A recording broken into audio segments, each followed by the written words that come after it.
Number save না করে কিভাবে কল এবং মেসেজ করবেন, এই জন্য প্লাস আইকনে ক্লিক করবেন প্রিয় গাইস। প্লাস আইকনে ক্লিক করার পরে প্রিয় গাইস এখানে দেখা গেছে আমার যে লোগো আছে, যে হোয়াটসঅ্যাপ খোলার এই লোগোটি দেখাচ্ছে মাই রবি ইউ।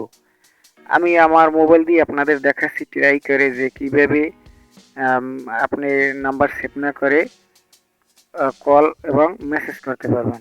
আমার অ্যাকাউন্ট দিয়ে দেখাচ্ছি যেমন প্রিয় গাইস। এই জন্য আপনি আপনার মেসেজ অপশানে যাবেন। মেসেজ অপশানে যেয়ে আপনি এখানে আপনার বাংলাদেশি কান্ট্রি নিয়ে দিতে হবে। যেমন বাংলাদেশে একটি কোড থাকে যে কোনো কল দেওয়ার আগে, যেমন +880 দেওয়ার পরে আপনার সম্পূর্ণ নাম্বারটি পূর্ণ করবেন। আপনি যেই নাম্বারে কথা বলবেন ওই নাম্বারটি পূর্ণ করবেন। পূর্ণ করার পরে এখানে ওকের উপর প্রেস করলে আপনার ওখানে যেমন ওই দেখেন আমার ওই যে আমার নিজেটা দিয়ে আমি আপনাদের দেখাচ্ছি, আপনি অন্য নাম্বার দিয়ে দেখবেন।